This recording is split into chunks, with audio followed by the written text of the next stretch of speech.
नमस्ते दोस्तों। आज हम एक बार फिर आपके बीच लेकर आए हैं एक प्रेरणादायक कहानी, जिनको सुनकर आपकी सोच बदल जाएगी। अगर स्टोरी आपको अच्छी लगे तो नीचे कमेंट करके जरूर बताएं। तो चलिए शुरू करते हैं आज की कहानी। उस वक्त की बात है जब गौतम बुद्ध इस धरती पर अवतरित हुए थे। एक दिन गौतम बुद्ध धन के प्रचार के लिए वैशाली नगरी में जा रहे थे। अभी थोड़े ही आगे गए थे कि उन्होंने देखा कि वैशाली नगरी के कुछ सैनिक भागते हुए एक लड़की का पीछा कर रहे थे। वह लड़की बहुत ही डरी हुई थी। वो एक कुएं के पास जाकर खड़ी हो गई और हाँफने लगी। उसे प्यास लगी थी तो उसे पानी पीना था। भगवान बुद्ध ये सब देख रहे थे। फिर उन्होंने उस बालिका को अपने पास बुलाया और कहा कि तुम उस कुएं से पानी निकालो और स्वयं पियो और हमें भी पिलाओ। उतनी ही देर में वो सैनिक वहां पहुंच गए। भगवान बुद्ध ने अपने हाथ के संकेत से उन सैनिकों से रुकने को कहा। फिर उस बालिका ने गौतम बुद्ध को कहा कि महाराज, मैं अछूत हूँ। मैं इस कुएं से पानी निकालूंगी तो जल दूषित हो जाएगा। मैं आपको कैसे पानी पिला सकती हूँ। भगवान बुद्ध ने उसे फिर से कहा, मुझे बहुत जोर की प्यास लगी है, पहले तुम मुझे पानी पिलाओ। उसी वक्त वहाँ वैशाली के राजा पहुंच गए। उन्होंने महात्मा बुद्ध को प्रणाम किया और सोने के बर्तन में पानी देते हुए कहा, महाराज ये लीजिए, केवड़े और गुलाब का सुगंधित पानी पीजिए, आपके लिए बहुत अच्छा है।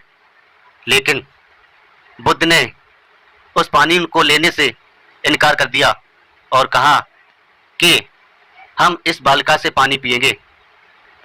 राजा थोड़ी देर वहां रुक गए। बुद्ध ने फिर उस बालिका से अपनी बात दोहराई। फिर बालिका से रहा नहीं गया और इस बार सांस बटोरकर उसने कुएं से पानी निकाला। फिर पानी स्वयं पिया और बुद्ध को भी पिलाया।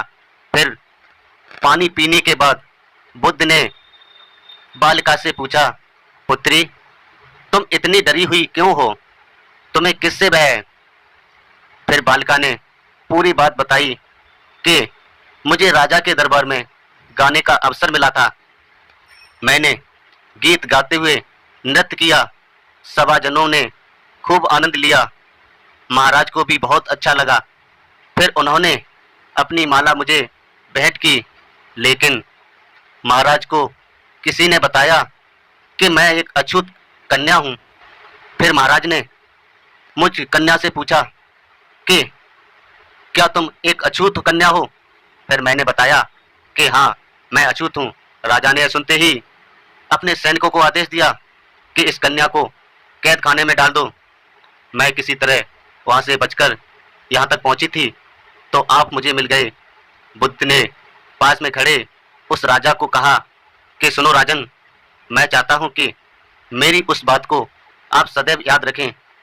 किसी भी इंसान की पहचान उसके धर्म या जाति से नहीं, उसके गुण और कर्मों से की जाती है। जिस बालिका के मधुर कंठ से निकले गीत और नृत्य का आप सबने आनंद उठाया, उसे पुरस्कार दिया। जिसने कार्य इतने अच्छे किए हैं वे अछूत हो ही नहीं सकती और आप उसे अछूत कह रहे हैं। सारी प्रजा का पिता होकर ऊंच नीच का भेदभाव रखते हैं। सुनो राजन, यहाँ पर नीची सोच और छोटे कार्य करके अच्युत होने का परिचय तो आपने दिया है। इसलिए मेरी नजरों में वह कन्या नहीं बल्कि आप अछूत हैं। वैशाली नरेश को अपने इस कार्य से घृणा होने लगी और बहुत पछतावा हुआ। फिर वह बुद्ध के चरणों में गिर पड़े और क्षमा याचना करने लगे और कहा, आपकी इस बात को मैं सदैव याद रखूंगा। फिर वहां से चले गए। तो दोस्तों, इस कहानी से हमें यही शिक्षा मिलती है कि कोई भी इंसान अपने कर्मों और विचारों से बड़ा बनता है, अपने धर्म या जाति से नहीं। ऐसे छोटे विचार रखकर खुद अछूत ना बने बल्कि ऊंच नीच का भेदभाव भूलकर एक अच्छे मानवता का परिचय दें। जय श्री राम।